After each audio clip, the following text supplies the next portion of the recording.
Timnas Garuda versus Jepang yang berlangsung pada sore hari ini. Banyak warga net yang antusias untuk menyampaikan prediksi skor mereka. Di antaranya adalah dari @ucupbahdim. Dalam kolom komentar ia menyebut skor 2-0 untuk kemenangan Indonesia yang dihasilkan dari gol Beckham Putra dan Ole Romeni. Lalu kita lihat juga yang lainnya. Ada juga dari @joda_84 yang menyebut sepertinya sama-sama kuat. Yang penting jangan sampai kalah mental duluan dan usahakan bikin angka lebih awal. Lalu selanjutnya ada dari @hariputraananda di kolom komentar cukup banyak menganalisanya. Ia mengulas tentang timnas Indonesia dan Jepang yang sama-sama ingin unjuk gigi di laga kualifikasi Piala Dunia. Jepang dinilai akan menutup pertandingan dengan kemenangan. Sementara timnas Indonesia juga tidak kalah akan unjuk gigi dengan rotasi pemain yang jarang tampil dan diharapkan bisa membawa kemenangan. Prediksi antara Jepang dan Indonesia adalah 3-1.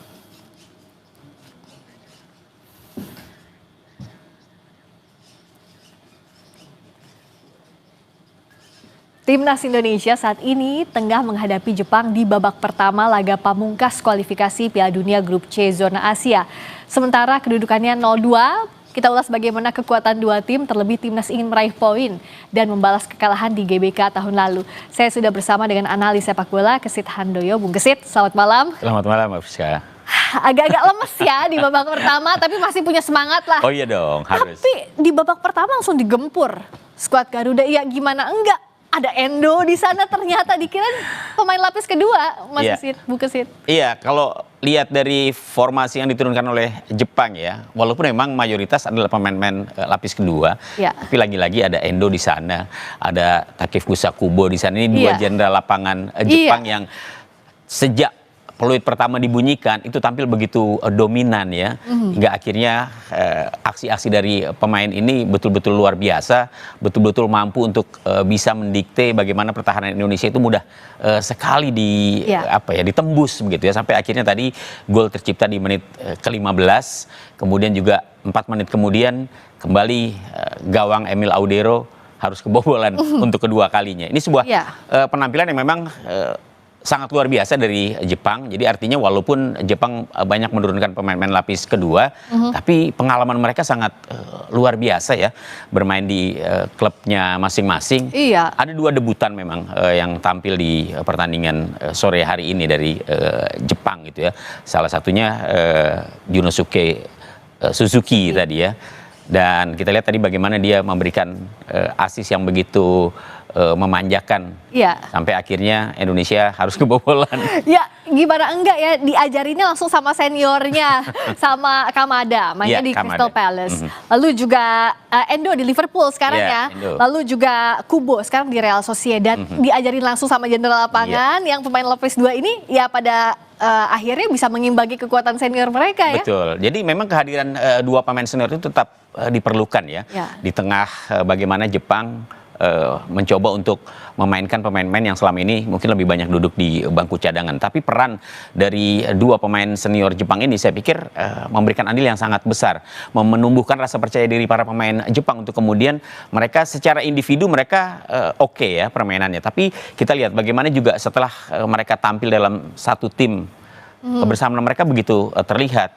Tidak bedanya dengan ketika Jepang menampilkan pemain-pemain seniornya, pemain-pemain yang selalu menjadi andalan seperti Minamino sebelumnya, atau Retsudoan ya. Ternyata tidak jauh berbeda.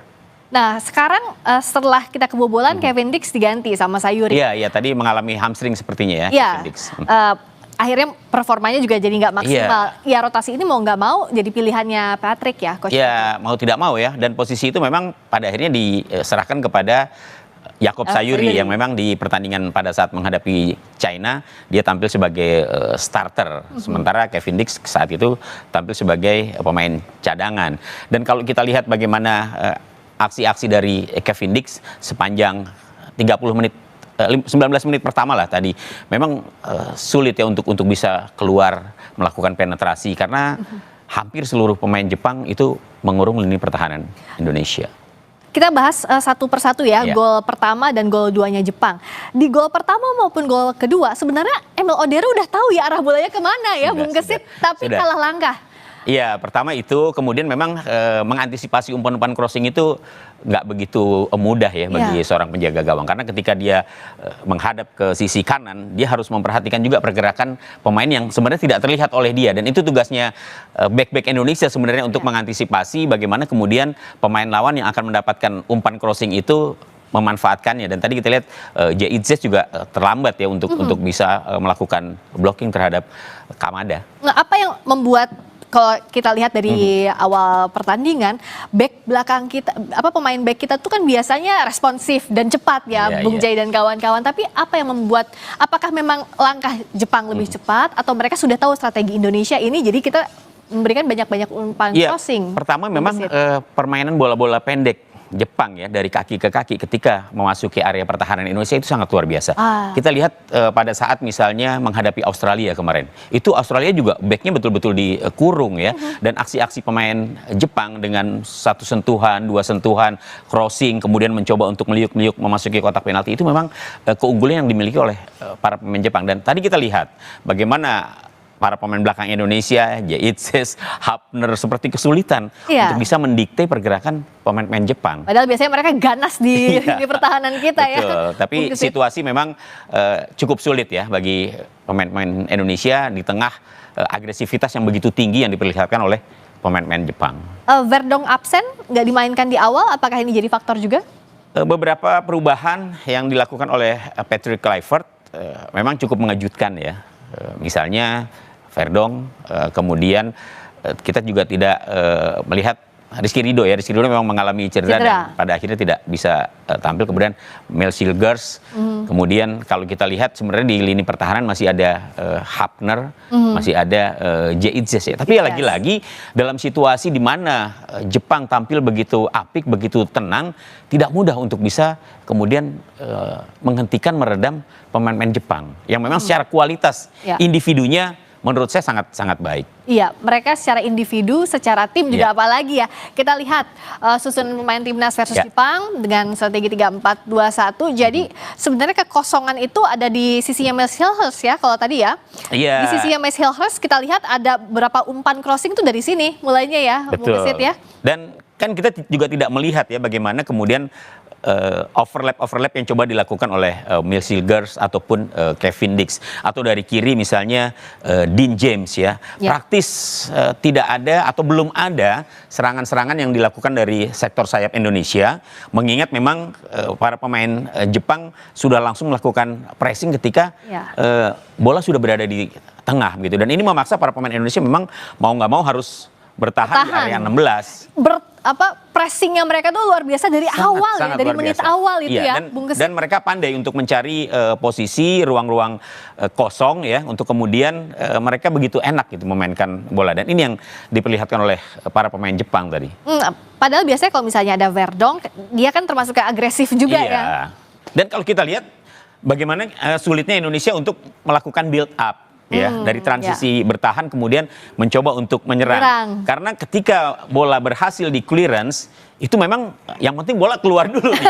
Sulit untuk mengarahkan kemana kemudian bola akan diberikan ya oleh J.I.Z, kemudian oleh Hapner atau yang penting jauh dulu dari sini deh. Tapi akhirnya bola kembali jatuh ke pemain Jepang dan akhirnya mereka sukses menekan lagi. Apa sebenarnya strategi yang harus dimainkan Kluivert, Coach Patrick, di tengah-tengah kondisi seperti ini kita tertinggal?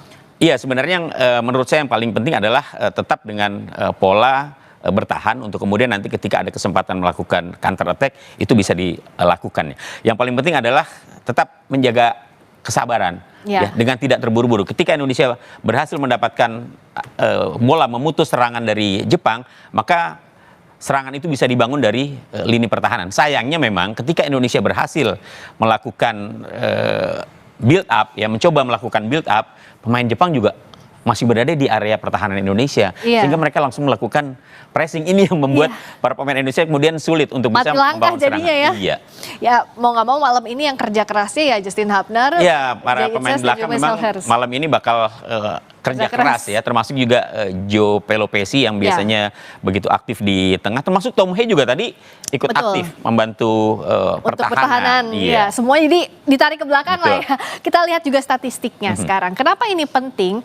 Karena ya kalau Jepang sudah jauh lah secara poin ya, dengan 6 kali menang, 20 poin, 6 kali menang, 2 kali draw, 1 kalah, golnya 24, kemasukannya cuma 3. Poinnya Indonesia 12, 3 kali menang, 3 kali draw, 3 kali kalah, golnya 9, kemasukannya 14.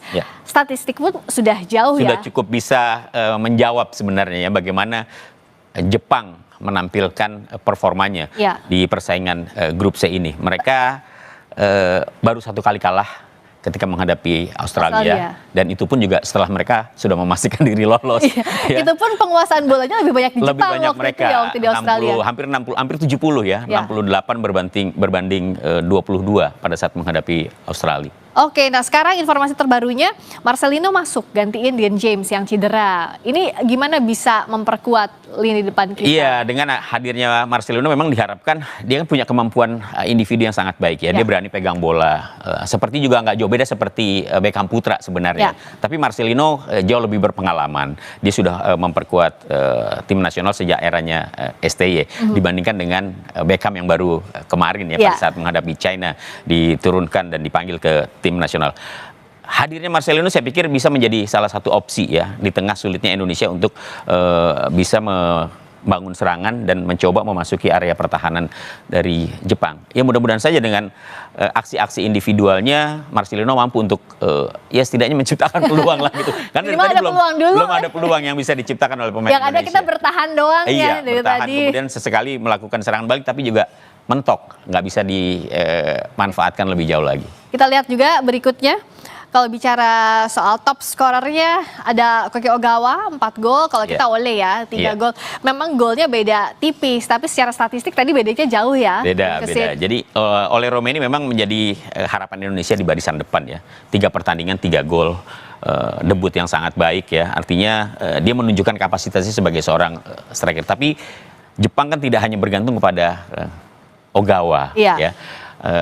Banyak pemain lain yang bisa diharapkan seperti tadi lah Kubo misalnya. Kamada pun sebelumnya ada Minamino, sebelumnya ada Retsudoan ya. Jadi saya pikir memang kalau kita bicara bagaimana gol-gol yang tercipta antara pemain dari Jepang dan juga Indonesia, Jepang lebih banyak pemain yang bisa menciptakan gol dibandingkan dengan Indonesia. Indonesia hanya Ole Romeni dan kemudian juga ada Marcelino yang sebelumnya juga pernah menciptakan gol. Nah, nextnya apa yang juga harus kita siapkan calon lawan timnas di babak keempat. Ibaratnya gini lah, kalau lawan Jepang ini kan kita beruntung lawan pemain-pemain bintang Jepang. Jadi kalau kita bermainnya minimal bagus, itu bisa meningkatkan kepercayaan diri kita, betul ya, Bung Kesit ya. Nah, tapi kalau membaca siapa yang sudah lolos, Uni Emirat Arab, ada Qatar, Irak, potensinya juga antara Oman atau Palestina dan Arab Saudi atau Australia. Dari faktor yang secara teknisnya kemampuan dan juga privilege tuan rumah yang diberikan kepada Arab Saudi dan Qatar, gimana Bung? Iya, memang sudah ditunjuk ya tuan rumahnya, walaupun saat ini masih ada protes yang dilakukan oleh Irak termasuk juga Indonesia untuk lebih transparan dalam menunjuk tuan rumah ini. Oke lah, kita bicara Saudi Arabia dan Qatar yang akan menjadi tuan rumah. Pastinya Indonesia tidak akan satu grup lagi dengan Saudi Arabia, tapi akan berada satu grup dengan Qatar. Tinggal mencari siapa lagi nih satu, ya antara Irak atau Palestina, ya ini ya, atau Oman. Ini yang menurut saya masih menjadi teka-teki siapa nanti yang akan menjadi lawan Indonesia yang masuk di round keempat ya. Kita sih berharap, kalau saya berharap siapa Bung Kesit yang diharapkan? Kemudian Oman. Walaupun Qatar agak-agak deg-degan, ingat drama waktu itu nggak sih lawan Qatar? Paling tidak. Memang dari sisi tuan rumah mereka pasti akan mendapatkan keuntungan ya. Kita tahulah bagaimana Qatar. Tapi dari sisi permainan sebenarnya dengan formasi Indonesia pada saat ini, dengan komposisi pemain yang dimiliki oleh Indonesia pada saat ini, Indonesia saya masih berani bertaruh. Indonesia bisa dikatakan sejajar dengan Qatar, termasuk juga dengan Oman. Ya mungkin akan lebih berat kalau ketemu Irak. Ya, kalau Irak sih kita sulit sekali menang dari Irak. Jadi mudah-mudahan aja kita bertemunya dengan Qatar. Kemudian Oman. Tapi kalau lawan Qatar ini artinya kita harus kelihatan banget menang mutlak Nggak ada kesempatan buat Qatar yang guling-guling di lapangan gitu ya, drama-drama. Kita tahu lah bagaimana mereka memainkan dramanya setiap kali tampil di kandang sendiri. Tapi kalau kita ya udah pasti menggempur, nggak ada kesempatan dan harus sabar berarti kalau lawan mereka ya. Iya, harus sabar. Kalau tidak, mereka kan pandai sekali memprovokasi begitu ya. Para pemain Indonesia seharusnya sudah hafal dengan kebanyakan para pemain dari Timur Tengah yang ya kadang-kadang pandai memprovokasi, pandai memainkan drama. Tapi dengan kematangan saya pikir pemain Indonesia seharusnya sih tidak kemudian mudah terpancing ya kalau nanti bertemu dengan mereka. Kemarin terbukti waktu lawan Tiongkok di titik putih saat momen krusial aja mereka udah bisa menguasai begitu ya. Itu kan pengalaman berbicara dan kemudian bagaimana juga para pemain sudah hafal dengan trik-trik yang biasanya dilakukan oleh pemain lawan. Nah, sekarang kalau lawan Jepang apa yang bisa kita harapkan? Ya, setidaknya nggak terlalu ketinggalan jauh aja udah bersyukur. Iya. Ya, harapannya ini pertandingan memang sudah tidak menentukan, Mbak Friska. Artinya mau menang mau kalah tidak ada urusan lah. Tapi buat Indonesia menurut saya sangat penting. Kenapa? Jepang adalah tim kuat. Jepang sudah memastikan diri lolos. Posisinya ada di peringkat ke-15. Artinya kalau kita bisa mendapatkan pengalaman bertanding dengan Jepang, itu akan sangat berharga bagi para pemain. Setidaknya menambah menit bermain. Kemudian bagaimana pelatih terutama juga menganalisa ketika ketemu dengan tim-tim kuat seperti Jepang. Jadi banyak sekali manfaatnya ketika kita menghadapi tim sekelas Jepang. Ya, apapun hasilnya lawan tim sekelas Jepang sih hal yang positif buat kita ya. Secara individu pun melawan Endo, melawan Kubo kapan lagi ya kalau nggak di momen ini. Ya, walaupun kita juga punya pengalaman ketika kita kalah 0-4 di pertemuan pertama di Jakarta. Terima kasih banyak. Bung Kesit, kita masih terus dukung lah sampai selesai pertandingan ini. Tetap semangat juga Bung Kesit, terima kasih. Dan saat lagi kami juga masih terus akan menganalisis bagaimana pertandingan Indonesia melawan Jepang. Jangan kemana-mana, tetap di Sapa Indonesia Malam.